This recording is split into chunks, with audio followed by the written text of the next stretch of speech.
బాపట్ల జిల్లా చీరాలలో గంజాయి అమ్మకాలపై పోలీసులు ఉక్కుపాదం మోపారు. చీరాల సాయి కాలనీ సమీపంలో గంజాయి విక్రయిస్తున్న 3 వ్యక్తులను 2 టౌన్ పోలీసులు అరెస్ట్ చేశారు. పోలీసులకు ముందుగా రాబడిన సమాచారం మేరకు old bypass Bandaru Nageswara Rao colony bridge వద్ద బాపట్ల నుండి స్కూటీపై గంజాయి అక్రమంగా తరలిస్తున్న బాపట్లకు చెందిన 3 వ్యక్తులను అరెస్ట్ చేశారు. వారి వద్ద నుండి రవాణాకు ఉపయోగించిన హోండా యాక్టివా స్కూటీ, 4 కేజీల గంజాయి, 3 సెల్ ఫోన్లు, 2000 రూపాయల నగదును స్వాధీనం చేసుకున్నట్లు డీఎస్పీ మోయిన్ తెలిపారు. రాబడిన సమాచారం మేరకు ఈరోజు తెల్లవారుజామున మనకి ఒక ఇన్ఫర్మేషన్ వచ్చింది.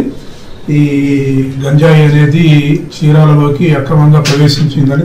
ఆ సమాచారం మేరకు మన చీరాల 2 టౌన్ సిఐ నాగభూషణం మరియు ఎస్ఐ నాగా శ్రీనివాస్ అండ్ వాళ్ళ సిబ్బంది Sai colony old bypass road దగ్గరికి వెళ్ళి బండారు నాగేశ్వరరావు కాలనీ దగ్గర ఉన్న బ్రిడ్జి దగ్గర కొంతమంది అనుమానాస్పదంగా 3 వ్యక్తులు తిరుగుతూ ఉన్నప్పుడు వాళ్ళని పట్టుకోవడం జరిగింది. పోలీసు వాళ్ళని చూసి వాళ్ళు పారిపోవడానికి ప్రయత్నం చేస్తే మనోళ్ళు వాళ్ళని సరౌండర్ చేసి పట్టుకొని తనిఖీ చేయగా వాళ్ళ దగ్గర 4 కేజీల గంజాయి ప్యాకెట్లు బాపట్ల పట్టణం నుంచి గంజాయి తీసుకొని మన చీరాలలో కొంతమందికి గంజాయి సప్లై చేయడం కోసం వచ్చినట్టుగా తెలిసింది.